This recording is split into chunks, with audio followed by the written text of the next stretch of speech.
অস্ত্র সংকটের সংখ্যায় যুক্তরাষ্ট্র তাই একেবারে নীরবেই ইরানে হামলা বন্ধ করেছে দেশটি।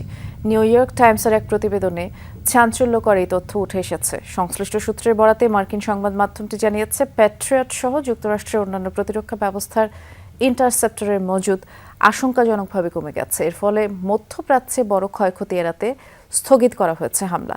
আরেক গণমাধ্যম এক্সিওসের দাবি, কূটনৈতিক তৎপরতা জোরদারি ট্রাম্প প্রশাসনের এই পদক্ষেপ। AKS অর্জন করল গিনেস ওয়ার্ল্ড রেকর্ডস। AKS অন্তর্বর্তী চুক্তি ভেঙে সপ্তাহ 2 আগে ইরানে আবার হামলা শুরু করে যুক্তরাষ্ট্র।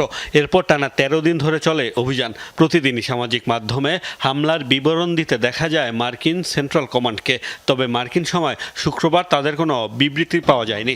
হামলার খবর মেলেনি ইরানি কোনো গণমাধ্যমেও। তবে কি কোনো ঘোষণা ছাড়াই ইরানে হামলা বন্ধ করল যুক্তরাষ্ট্র?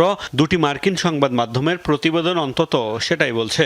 সংশ্লিষ্ট সূত্রের বরাতে নিউ ইয়র্ক টাইমস ও এক্সিওস দাবি করেছে, শুক্রবার সামরিক বাহিনীর পাঠানো হামলার পরিকল্পনায় সই করেননি মার্কিন প্রেসিডেন্ট ডোনাল্ড ট্রাম্প। আর তাই প্রস্তুতি নিয়েও শেষ মুহূর্তে হামলা বন্ধ করতে হয় দেশটির সেন্ট্রাল কমান্ডকে।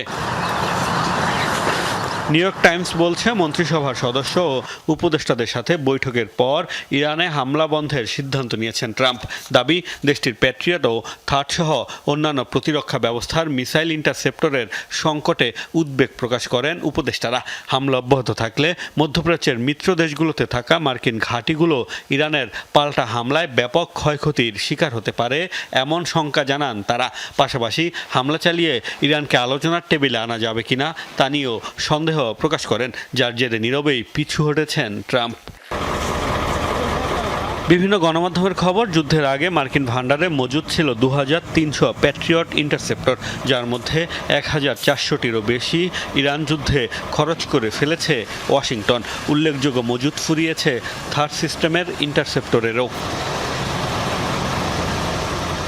আরেক গণমাধ্যম এক্সিওস দাবি করেছে, চুক্তির জন্য কূটনৈতিক আলোচনা আরও জোরদারেই এই সিদ্ধান্ত নিয়েছেন ট্রাম্প।